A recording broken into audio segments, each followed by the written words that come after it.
UPSC के अंदर भी जो है अब एक बड़ा सवाल ये खड़ा हुआ है कि एक कोचिंग है अनंतम कोचिंग, जिसके कंटेंट से 82 क्वेश्चन, 100 में से 82 क्वेश्चन, 100 में से 82 क्वेश्चन सेम टू सेम मिले हैं।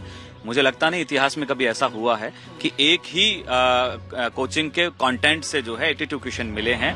2025 का है, अक्टूबर महीने से ये कंटेंट अपलोड हुआ और अपलोड ये हुआ यूपीएससी के एग्जाम तक।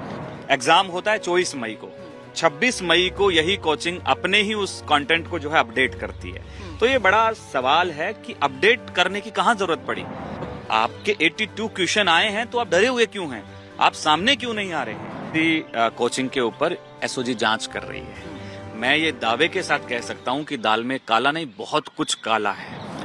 हेलो दोस्तों, यह व्यक्ति एनएसयूआई का अध्यक्ष है विनोद जाखड़। इसने ये आरोप लगाए हैं कि यूपीएससी का पेपर है वो लीक हुआ है। अगर पेपर लीक नहीं हुआ है तो कम से कम एक कोचिंग का फेवर तो हमें दिखाई दे ही रहा है। अगर एक कोचिंग के नोट्स से 82 क्वेश्चंस आ जाते हैं तो फिर तो दिख ही रहा है कि इस कोचिंग का फेवर लिया है, इस कोचिंग का पक्ष लिया है। अगर ऐसा किया है यूपीएससी ने तो यह दिन रात मेहनत करने वाले लाखों बच्चों के साथ एकदम से अन्याय किया है।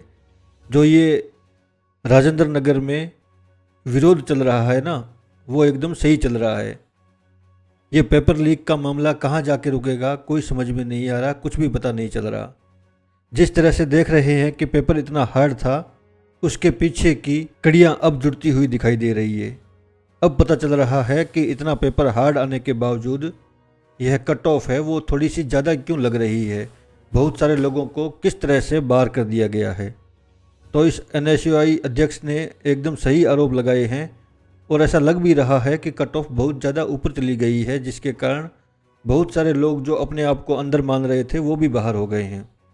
अब देखना होगा कि यह जो समस्या है यह कहाँ तक पहुँचती है। अब इस तरह से एक कोचिंग का फेवर ले लिया जाएगा, फिर बहुत सारे स्टूडेंट्स बाहर हो जाते हैं। फिर उन बच्चों की क्या गलती जो दिन रात मेहनत करके भी यूपीएससी का प्री पास नहीं कर पा रहे हैं। अगर कंपटीशन बराबरी का हो, यानी कि सबको एक साथ एक जैसा पेपर दिया जाता, तब तो कंपटीशन देखने का मज़ा ही आता।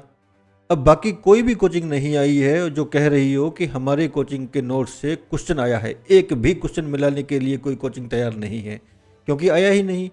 और इस एक कोचिंग के नोट्स से 82 क्वेश्चन मायने रखता है भाई। अगर 40 क्वेश्चन, 20 क्वेश्चन, 35 क्वेश्चन भी आए तो वो कोचिंग अपने बहुत सारे बच्चों को प्री में सेलेक्ट करवा सकती है। और यहाँ 82 क्वेश्चंस की बात हो रही है।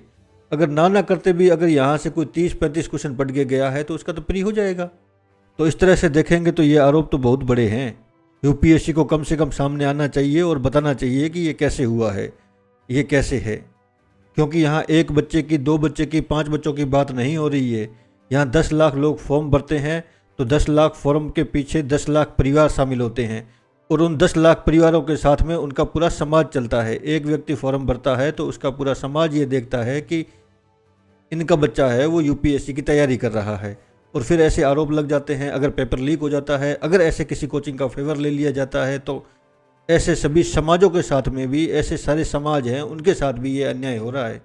सिर्फ एक बच्चे को मत देखिए जो एग्ज़ाम दे रहा है। एग्ज़ाम देने वाले बच्चे के पीछे बहुत सारी टीम होती है, समाज होता है, परिवार होता है। आपने उन सब के साथ में अन्याय कर दिया। ये करने की भी क्या ज़रूरत पड़ी, मुझे तो समझ में नहीं आ रहा। ये यूपीएससी बची हुई थी, अब इसके ऊपर भी ये आरोप लग गए। अब किस पे जाके भरोसा करें, समझ में नहीं आ रहा।